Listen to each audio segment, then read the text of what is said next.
Mga ka-DIY, meron pala ako ditong 10 years old na laptop. So kita nyo naman, halatang halata oh. Halos nawala na yung kulay black niya dito, kupas na siya. Ito ay pang malakasang ThinkPad oh, halatang halata naman oh, marami na siyang pinagdaanan. ThinkPad T440p. So year 2014 pa to, isang dekada na tong ThinkPad na to mga ka-DIY, pero gumagana pa naman siya. Buhay pa siya at nag-o-open pa. Try natin. Yun nga lang, dahil nga 10 years old na siya, medyo mabagal na siya kumpara sa mga bagong laptop.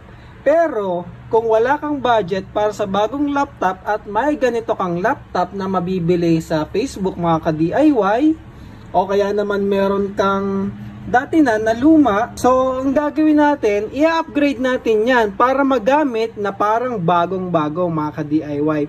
Kasing bilis ng mga bagong laptop, o di ba? Na ang gagastusin lang natin ay 3,700. So medyo matagal siya mag-boot mga ka-DIY. In-upgrade ko na yung OS nito sa Windows 10. So kaya naman niya, kaso matagal. Bakit? Kasi may mga bottleneck siya. Unang-una na yung kanyang hard drive, kasi HDD pa or mechanical drive pa yung nandito. So i-upgrade natin yon ng SSD. 240 gig lang kasi gagamitin pa natin yung lumang hard disk gamit ang CAD na ito. So meron kasi itong CD-ROM, gagamitin natin yung space na yun para i-reuse yung luma niyang hard disk. So yan yung magiging storage natin. Ito mainly para sa OS and programs at ito naman para sa mga files, yung lumang hard disk. At isa pang bottleneck niya mga ka-DIY ay 4 gig RAM. So yung 4 gig RAM i-upgrade natin into 16 gig RAM, o di ba? Ang sagad daw nito kaya 32, pero doon na lang tayo sa 16 kasi okay na para sa akin yung 16 gig RAM. Compared mo naman yung 4 gig RAM, di ba mga ka-DIY? At saka, ang isa pa nating i-upgrade ay yung screen. Nakikita nyo ba yun? Meron na siyang white spots, o banda rito, tsaka dito, tsaka dito. So halata mong lumang-luma na siya, kaya meron ng ganun, parang burn na ata yun mga ka-DIY. So bumili ako ng, at isa pa pala, 720p lang siya. So hindi ganun ka linaw or ganda yung screen niya. Since meron naman ng white spot, so naisipan kong palitan na yan mga ka-DIY. So ito yung binili kong screen, 1080p. So bagong-bago yan. Testingin natin. Ngayon, sabi ko 3,700 kasi ito yung pinakamahal niya, screen 2,000, 1080p na yan, full HD. 1,000 na hard disk at saka itong dalawang 8 gig na total 16 gig, 700 pesos. So mura na siya ngayon mga ka-DIY. Kaya sulit na upgrade na to. Kung meron kang mga lumang ThinkPad, mga T-series, ayan, madadali i-upgrade dyan mga ka-DIY. So simulan natin, i-shutdown na ulit natin. So di ba ang tagal niya nag-boot? Kasi nga luma pa yung hard disk. So tuturuan ko kayo, saglit na saglit lang to mga ka-DIY. Pagmumukhain natin tong bago at fresh na fresh.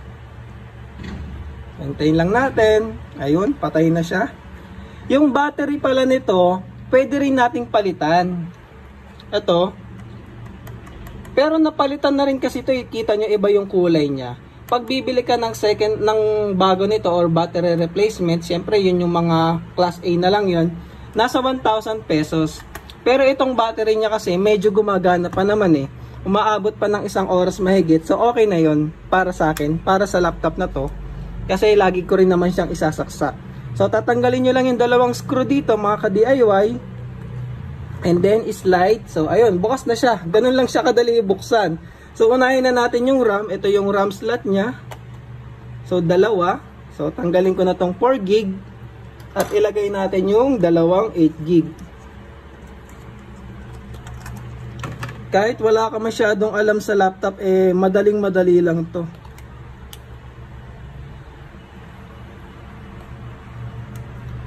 Pwede rin pala dito M.2 na SSD, kaso hindi na ako naghanap nun. Ito na lang, mas madali. Tsaka i-reuse ko na lang to. So ayan, nalagay na natin yung dalawang RAM. And then, tanggalin natin yung hard disk. Na-clone ko na pala yan dito sa isang hard disk natin. na-clone ko na yung OS nito dito. So, about sa cloning, madali lang naman yon. Pwede kong gawa ng video kung gusto nyo. Ang gamit lang na software doon ay Macrium Reflect. So, i-clone niya yung OS mo. Kung anong OS meron dito, ilalagay niya yun dito. And then, isasalpak mo na. Wala ka ng format na gagawin, mga ka-DIY. Kumbaga, kinopya mo na. Naging identical na silang dalawa. Kaya, isasalpak mo na lang. So, tanggalin lang tong goma na to. At ilipat natin dito. So, madali lang to, mga ka-DIY. Sa halagang 3,000 mahigit, meron ka ng fresh na laptop.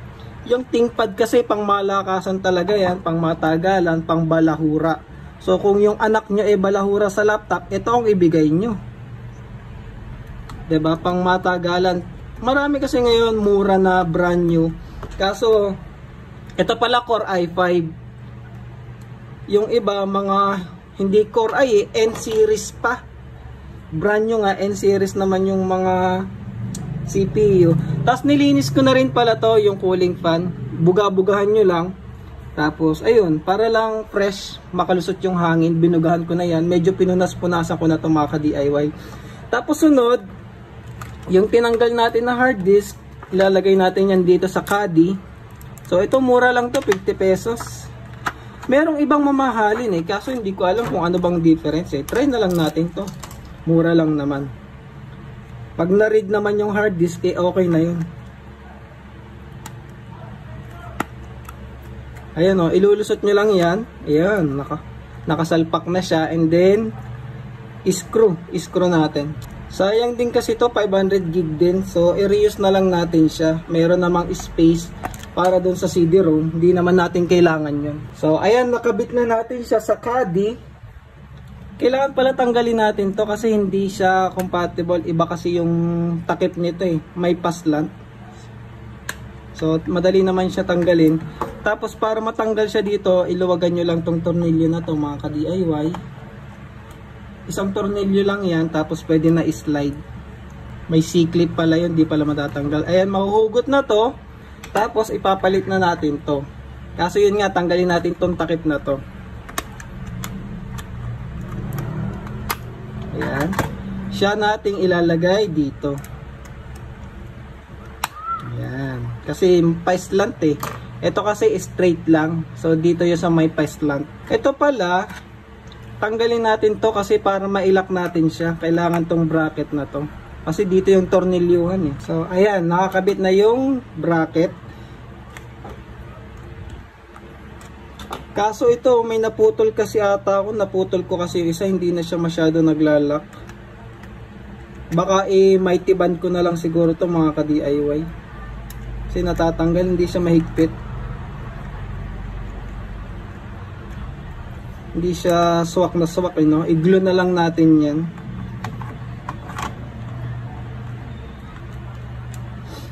Ayan, yan lang naman yung i-upgrade natin dito. So, takpan na natin to. And then, subukan natin kung magbo-boot siya. So, pag nag-boot naman to, next na is yung screen, mga ka-DIY.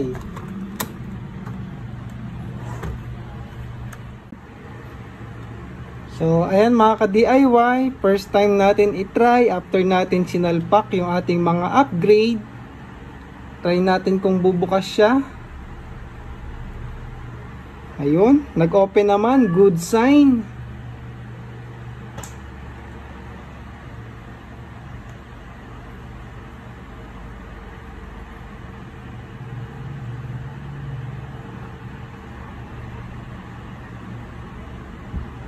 Ayun, mas mabilis-bilis na siya. So, Computer and Gaming Lab, welcome po. So, ayun halatang halata yung SSD. So, check natin mga ka-DIY yung kanyang specs. So, close up lang natin.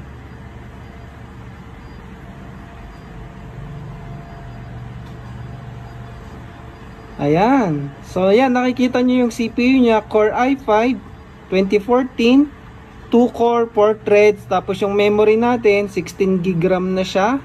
So, na-detect naman parehas mga ka-DIY. At yung ating SSD, so andito na yung SSD natin, Kingston 240 gig. Ayan, nakikita nyo.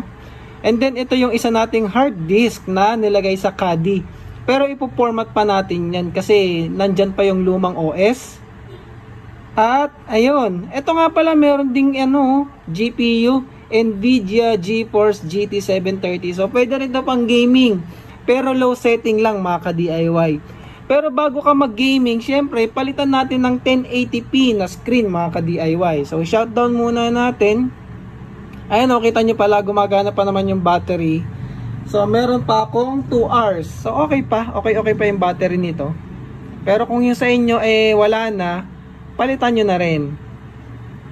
Ilalagay ko pala yung mga links sa video description mga ka-DIY. So, para palitan yung screen na to, ito, i-pry nyo lang to. Pero pwede rin kung mahaba yung kuko nyo, kuko na lang. So, wala nang screw to. Tatanggalin nyo lang tong bezel. So, dahan-dahan lang kasi baka maputol yung mga ngipin. Pag naputol yung ngipin, mahirap siya ikabit. Ipapry nyo lang yan. Dapat may prying tool kayo o kaya may mahabang kuko. So, ganyan lang siya. Ayun. So, natanggal na yung bezel. Ngayon, yung monitor na to, ang naghahawak sa kanya ay 4 na screw. So, 4 na corner. So, tanggalin natin. Yung model pala niyan, pag o-order kayo, nasa likod naman. So, i-check nyo lang sa seller. Basta same model. Ayun. Basta compatible bago nyo i-check out. Chat nyo muna yung seller kung compatible. So, yung mga T-series naman, medyo magkakapamilya yan Magkakapamilya yung screen yan. Kaya nga, ang dali-dali lang i-upgrade ng mga ganitong laptop. So, pag natanggal nyo na yung screw, pwede nyo nang iangat yan mga ka-DIY. So, dahan-dahan lang. Ihiga nyo lang. And then, ito na yung lock nyan. So, may parang hinge yan. Iaangat nyo lang. Para matanggal yung pagkakalock. Yun, nakita nyo ba yun? Itong bakal na to. So, pwede na yang mahugot. Ayun, tanggal na siya. So, tanggal na yung ating LCD na 720p. Ikabit na natin yung bago.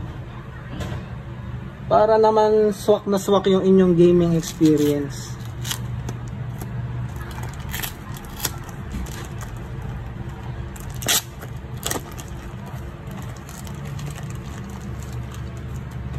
So, sana legit na 1080p to para sulit naman. So, may plastic pa naman siya. Tingin ko may plastic pa. May plastic siya mga ka-DIY. So, wag muna natin tanggalin. Ayan, ipwesto nyo lang. Tapos, isusuksok lang natin to.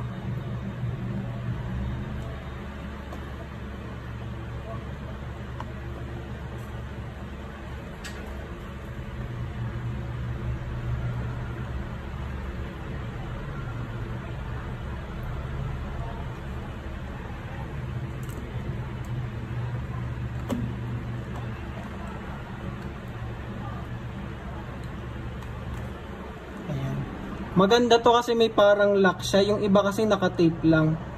So, try natin. Ayun, sakto naman yung mga screw terminal.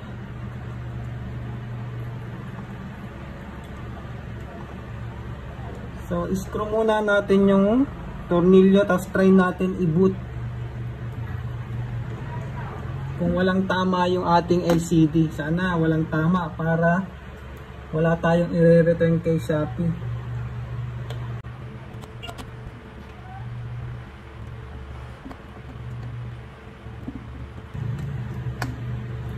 Yan. Bago natin ikabit yung bezel, try natin i-power on mga ka-DIY. So, ayan. Ang ganda ng screen mga ka-DIY. Mukhang 1080p nga siya. Kaso, ang iba lang pala sa kanya, hindi siya matte, glossy siya. Kasi itong pinagpalitan natin ay matte screen. Matte to eh. Ito glossy. Kaya parang mas makinis siya tingnan Ang kinis. Para siyang glass talaga. So glossy. So ang linaw Ibang iba talaga pag 1080p. So nakikita nyo ba? So dahan-dahan. Ayan, 1080p na siya mga ka-DIY. So ipakita ko sa inyo na 1080p siya. Punta tayo sa display setting. Ay, dito ba yun? O, tama, ayan o. Kita nyo, 1080p na siya mga ka-DIY. So yun na yung highest niya na possible. O, 1080p. Hindi ko napakita kasi yung sa isa 720 lang yan. So ang astig, ang ganda ng screen. Pag tinanggal ko pa kaya to, tanggalin natin yung plastic kasi parang may protective cover pa yun eh. Ayan, kailangan na matanggalin talaga yan kasi hindi naman siya tempered glass. Matte din siya mga ka-DIY. Akala ko mukhang glossy kasi dahil lang pala sa plastic. Matte din siya. Ang ganda. Ikabit ko lang yung bezel, shutdown ko muna at baka mamaya may mapisa tayo.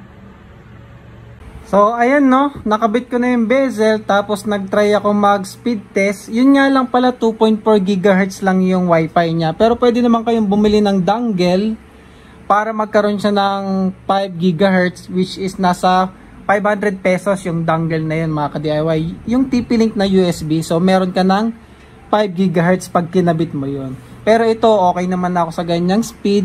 Kahit 2.4 GHz lang. Okay lang yun mga ka-DIY. Tapos, try natin stress test para makita nyo na working naman ang ating PC. So, ayan. So, makita nyo 100 CPU performance. Ayan. So, kayang-kaya ng ating PC. RAM, wala namang problema. Oh. So, goods mga ka-DIY.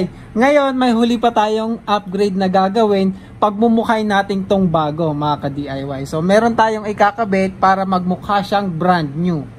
Ito na yung last part upgrade ng ating ThinkPad T440p. Bali, may mabibili kasing laptop skin. Ito ay specifically for ThinkPad. So, i-apply natin to sa laptop natin para magmukha siyang bago. Paano ba? Madali lang, sticker lang naman siya. O, ito, nasimulan ko na mga ka-DIY. Nalapat ko na siya. Ang maganda dito kasi may specific model. So, yung mga cutout, nakasakto na. So, ayan yung luma natin. Makikita nyo, yung puro gas-gas. Ito yung magiging bago niya. Diba? Ang kinis. Medyo leathery yung, medyo parang leather yung texture niya. So, ayan. Pag sa una hindi nyo ma-align, okay lang naman, pwede siyang tanggalin. I-reapply nyo lang, kagaya nung ginawa ko kanina. Kasi medyo hindi align eh. Pwede nyo namang tanggalin, tapos ulitin. So, pagkatapos ko ikabit, ipakita ko ulit yung final result, mga ka-DIY. Mga ka-DIY, ayan, nalagay ko na siya. So, napakadali lang niyang ilagay. Ang kinis na. Mukha ng brand new yung ating laptop. So, ayan o. Diba? Wala nang kabakas-bakas ng kalumaan. Yung loob nilagyan ko din. Ayan. So nilagay ko rin yung dito. Pero yung dito sa bezel di ko na kinabit kasi matatakpan to eh. Wala kasing cut out. Matatakpan yung model tsaka yung pangalan. Pero ito okay naman oh. So mukha na siyang bago. So ayun lang para sa video na to mga ka-DIY. Sana may natutunan kayong panibago. Salamat. Thank you for watching.